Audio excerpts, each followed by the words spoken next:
Selamat pagi, Bapak, Ibu, saudara-saudari, dan anak-anak yang terkasih di dalam Tuhan Yesus Kristus. Shalom. Puji syukur kita bisa bertemu dalam renungan satu hati, sapaan Tuhan tiap pagi. Kiranya kita semua dalam keadaan sehat dan tetap penuh sukacita.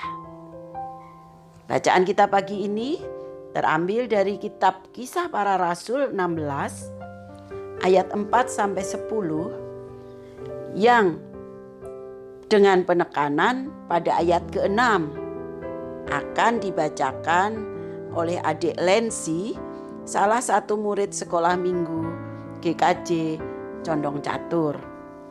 Dipersilahkan. Bacaan hari ini diambil dari kitab Kisah Para Rasul 16 ayat yang ke-6.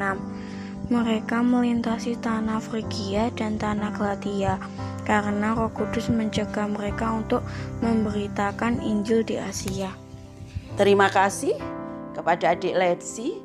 Kiranya Tuhan memberkati kehidupan adik Lensi bersama keluarga.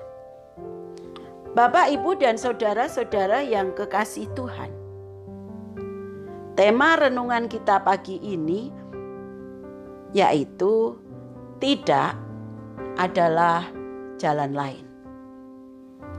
Mengapa agama Kristen masuk ke Asia, juga ke Indonesia dari misionaris Barat? Karena ketika Paulus dan Silas mau ke timur, dicegah oleh Roh Kudus untuk tidak memberitakan Injil ke Asia.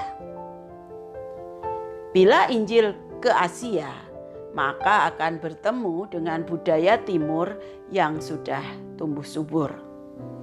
Jadi jelas sekali bahwa Paulus dan Silas dicegah oleh Roh Kudus. Artinya dilarang oleh Tuhan sendiri. Sekarang pertanyaannya adalah bagaimana tanggapan kita jikalau rencana kita dicegah oleh Tuhan. Berikut ada beberapa sikap yang ditunjukkan oleh manusia. Pertama, sikap marah kepada Tuhan. Tuhan akan dikatakan sebagai Tuhan yang jahat, Tuhan yang tidak mengasihi, Tuhan yang tidak peduli dengan keinginan umatnya. Kita kembalikan pertanyaan kepada kita. Andai kata kita adalah orang tua yang mencegah anak untuk tidak pergi ke tempat-tempat yang berbahaya, apakah kita bisa dikatakan sebagai orang tua yang jahat, yang tidak mengasihi anaknya? Tentu tidak, bukan? Demikianlah juga Tuhan ketika Dia memperlakukan kita sebagai anak yang dikasihinya tatkala Dia berkata tidak. Yang kedua adalah sikap tidak kenal menyerah untuk mencoba lagi. Kenapa Tuhan melarang?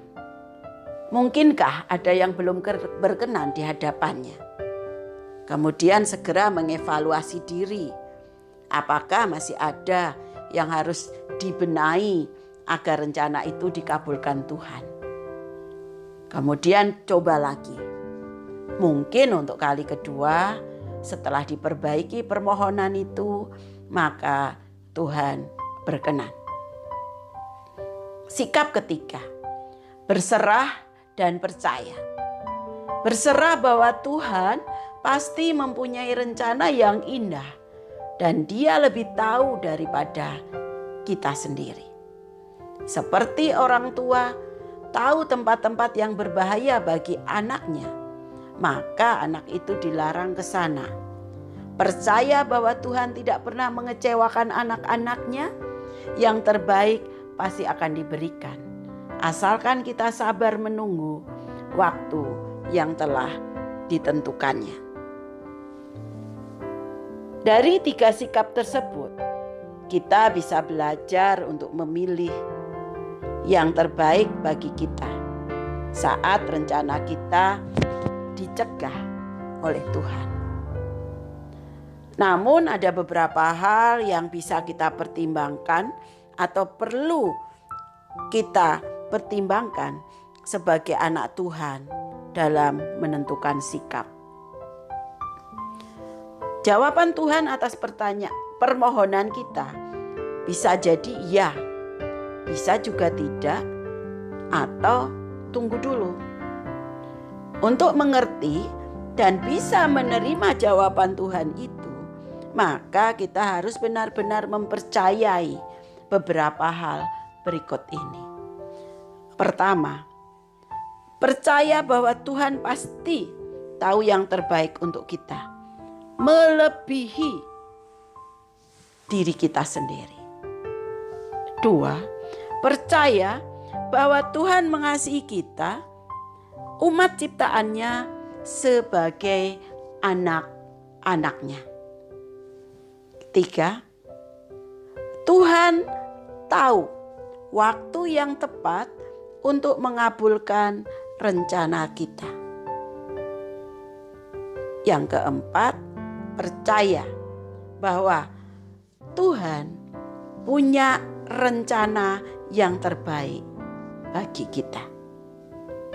Sebagai penutup renungan kita pagi ini, mari kita membaca kembali firman Tuhan yang terdapat dalam kitab Yeremia 29 ayat 11 yang berbunyi demikian. Sebab aku ini mengetahui rancangan-rancangan apa yang ada padaku mengenai kamu. Demikianlah firman Tuhan, yaitu rancangan damai sejahtera dan bukan rancangan kecelakaan, untuk memberikan kepadamu hari depan yang penuh harapan. Demikianlah renungan kita pagi ini. Selamat menjalankan aktivitas. Kiranya Tuhan Yesus memberkati setiap rancangan kita. Amin.